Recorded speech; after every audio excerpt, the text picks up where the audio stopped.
Now, here we have the king of all sci-fi RPGs, Mass Effect. A game that has accolades, rewards, and so many Game of the Year titles to its series. Let's face it, this is the kingpin that rewrote the book, reinvented the wheel on action, suspense, epicness, awesomeness, you name it, this game's got it. You assume the role as Shepard, a Spectre in the exclusive employ, special agent, if you will, to the Galactic Council of the Citadel, which is essentially the United Nations of outer space. And what is their ultimate goal in this? You are tasked to save the universe as we know it from an invasion of Reapers. What are the Reapers, you might ask? They are essentially giant robot squids. But although that might sound like a goofy premise, see for yourself right here. These things are lethal. They don't take shit from no one. This game has everything you could ever possibly want for all cards on the table, everything at stake RPG game. It's even got zombies!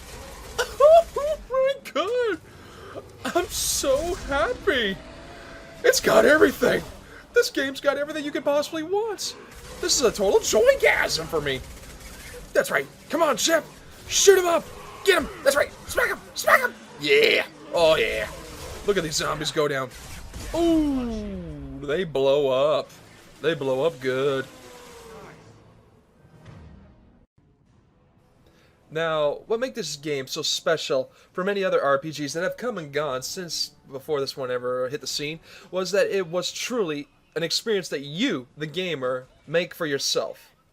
And what I mean by that is that you choose how your character behaves. Is he a good guy, bad guy, renegade, paragon? You decide. Not only do you decide that what his personality traits might be, you may even choose his sexual orientation. Gay, straight, bi, it's all good. And more importantly, you get to choose your gender. You can choose if Shepard would be a female or male. You can even choose the look of his or her face. Every choice that you make in the game will have an effect as how the story progresses, and ultimately adds up towards the end, and will ultimately, for better or worse, come back to bite you in the ass. It all adds up to a collective whole. And as the game progresses, you shape the outcome of the story by the decisions you make. Depending on how good of a talker you are, you can even, believe it or not, convince the last boss of the very first game of this 3-game series to shoot himself in the head. Or you can choose to fight him. It's up to you. It all depends on the decisions you make. This game really was a front runner in its own right because as an RPG, nothing like this had been done before. The game basically shoots for the stars by making a story that's not so linear. It's an open sandbox concept. You can just explore the whole galaxy that you're set inside with your trusty ship, the Normandy. You could choose to create relationships with crew members that are with a, like I said, you can go gay or straight. You can choose relationships among your crew, people that you work alongside, and what we have right here is a quick look at the skill tree, the basic assembly of how your character is created right at the beginning of every single game. Plus, below that window, you see the overall display of how your character's progression and with experience points is made. The basic skills he can select, his Paragon and Renegade meter, the overall look of him or her, the type of soldier that you can turn him or her into. It's pretty interesting how it all comes together, and pretty simple, if not even the slightest bit overwhelming. It is simple for you to figure out how to, from the start, what kind of character you get to choose Shepard to be. And as I mentioned before, I formed a relationship with one of the crew members in the first game, Ashley, and then in the beginning she promptly dumps my ass. Bitch. Then I decided to form a relationship with Tali. You know, Tali, the little alien with the helmet that you can never see her face. And at the end of the third game, I continue the relationship and see it all the way through. And thank God I find out for myself that, yeah, she's pretty hot. She finally gives you a helmetless picture of herself that you finally get to see at the end of the game. It was totally worth it. I regret nothing. The game itself has many other features that you will be able to find out for yourself based on how you play, the way you behave, consequences that might come out of the blue to affect you in unforeseeable ways. It's actually pretty interesting how all the decision-based thinking works. It comes to a whole, and it's very satisfying one way or the other. You decide how this goes. Now, you've heard how the game reacts to you, the player. You know how the relationship schemes work. You understand how the progress of your character's development goes. Now what we gotta talk about is the combat.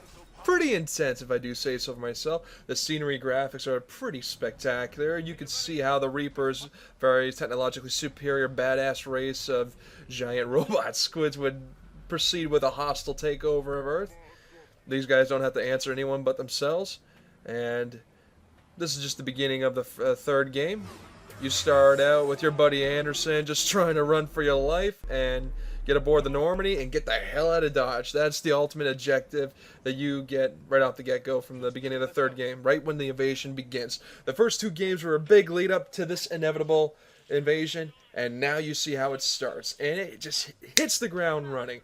This game really just shows everyone what you, the player, have been loyally waiting for years to see. The Reapers begin by just blowing everything up. They just run over all resistance. Nothing can stand up to them. So how can you possibly fight them? Well, there are ways, believe it or not. And as a action sequence shooting game, it's a basic third-person concept. You get the old crosshairs, you get some ammo, and this game introduces a new type of melee. You can either butt-end them with your gun or shank them with your hologram bayonet. Pretty useful at times, and it can be satisfying. Here we go again! Oh, this game really does utilize scenery graphics, pre-rendered awesome cinematics. It just really feels so satisfying that I personally, as a gamer, waited 2 games for this final chapter in an epic series that really did run its course, and it all adds up to a satisfying conclusion. Out of the way, bitch! Yes. Oh, yeah. Ammo is, believe it or not, pretty at times scarce. Like in this first level, it's just trying to give you, the player, a feel for how you can react without ammo, with the melee combat.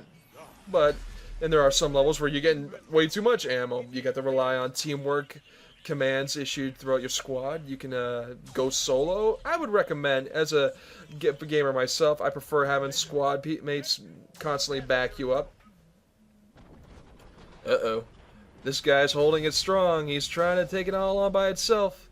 Come on, he's holding firm. He can handle that one Reaper by himself. Come on! Come on! Uh-oh. He's not gonna last, is he? Oh! Snap! Oh! Rug burn. That had to hurt. As third-person shooters go, combat's nothing that you have not seen before, unfortunately. There was no real innovation there. They really spent the majority of their time on the decision-making. But at the same time, you know what? For what you get, it's pretty satisfying. The pacing's really good. Combat's pretty frequent. You have to utilize the cover system really well.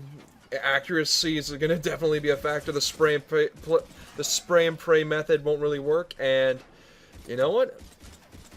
Depending on what class your character is, you can do a variety of attacks. You don't have to always rely on guns. You can use telekinetic abilities of a biotic. Something like that. That's what they call them, alright? I didn't make the name up. The game as a whole, I would give it a very solid 9 out of 10. The series as a whole, 9 out of 10. Way to go, Mass Effect.